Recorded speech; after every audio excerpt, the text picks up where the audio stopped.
I'm Linley Dixon, co-director of the Real Organic Project. We're sharing this video with you because we believe that you share a common vision for the future of agriculture on this planet. We know that there is a better way to farm that actually benefits communities, the climate, and provides for real nutrition. It's the soil and pasture nurturing principles that the organic movement was founded on. Sadly, these principles are no longer recognized by USDA Organic. You know real organic farming when you see it. You especially know it when you taste it. It's those meaty soil-grown tomatoes, those pastured eggs with deep orange yolks, creamy milk, and the meats that are full of healthy oils. Those shouldn't be a rarity or a privilege, but it should be the way that all food is grown. We're working tirelessly towards this vision where millions of real organic farms surround communities and cities, and everyone has access to this beautiful, delicious, nutritious, life-giving food. The following voices believe in the Real Organic Project, along with many of the most influential farmers, climate scientists, nutritionists, and social justice activists. Please join us too. We have seen how in recent decades, the impact of big campaign contributions and enormous lobbying expenditures and all of those things have contributed to the weakening of the true intended meaning of the word organic.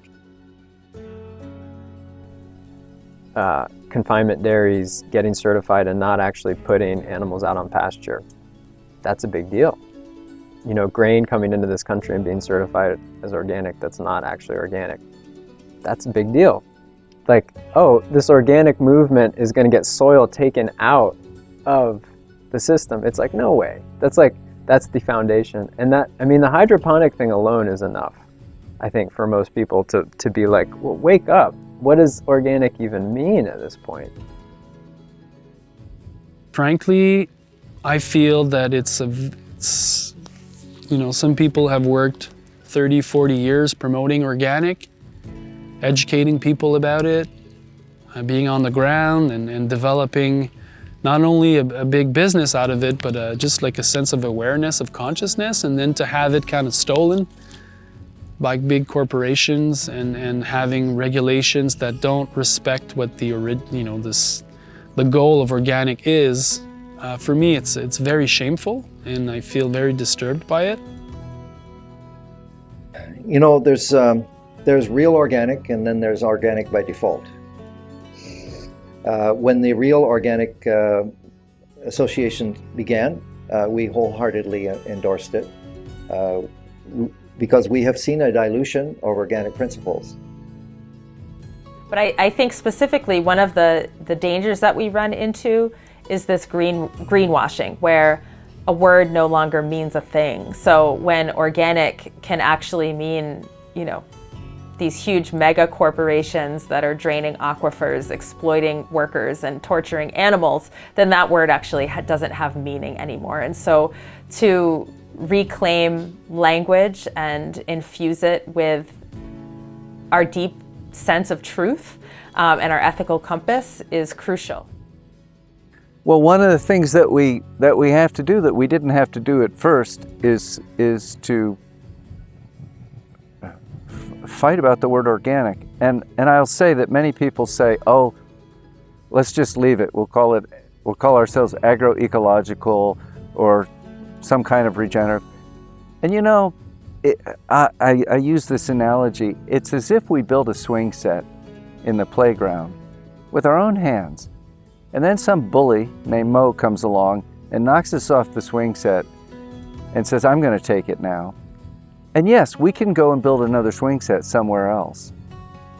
But damn it, we built that swing set. Oh yeah, no, right? I agree. And I'm willing to say no, because it's important. It is important what we do. We do sell, food is medicine, and we sell good medicine. Yes. Right? And agriculture does affect climate, and we help the climate. Yes. So I think it's worth fighting for, because we have built a huge market, and people are right to say, I want to have an alternative to that chemical agriculture.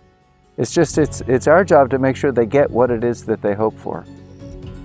I've thought for quite a while we need another imprimatur. We need another standard because the ones in Europe are really good. They really are, and they're really well enforced and well adopted and well agreed upon by both producers and farmers. Here, that's not the case, and so I'm really happy about Real Organic because I feel like we need to set the bar. It's almost a reset the bar. The bar kept going lower. No, let's reset the bar because organic was always a process of discovery for the farmer, for sure, but there was principles. And those principles were both written and even unspoken in some way. Like you never imagine, laying down glyphosate so you could grow something organic. I mean, that was just, it's inconceivable.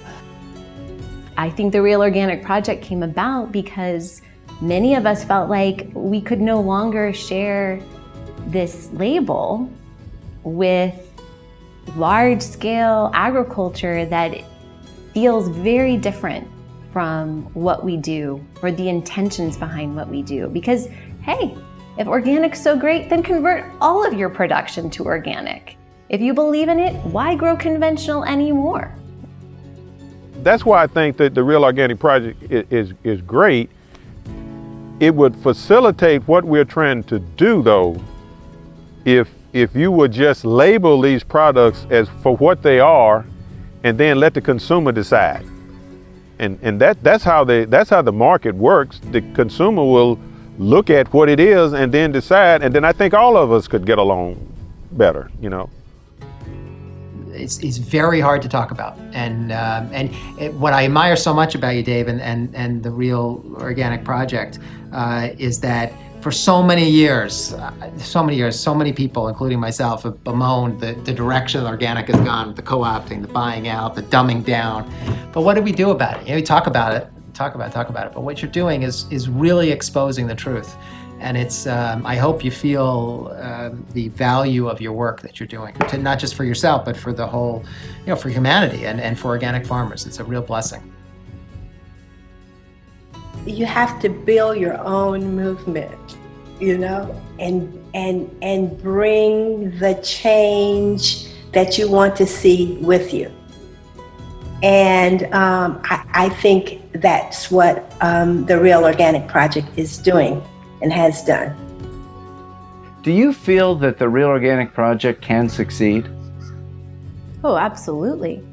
I mean, it's not a question of can or if, it already is succeeding because farmers want it to succeed and they will bring their consumers along with them. We know what real organic is. We want your food grown the way it should be grown, and the Real Organic Project is there to defend the integrity of all of the techniques, all of the soil improving techniques, all of the techniques that create a biologically active fertile soil, and the influence that has on the quality of crops. We want that to be the center of organic again, and we will fight for it. Thank you very much.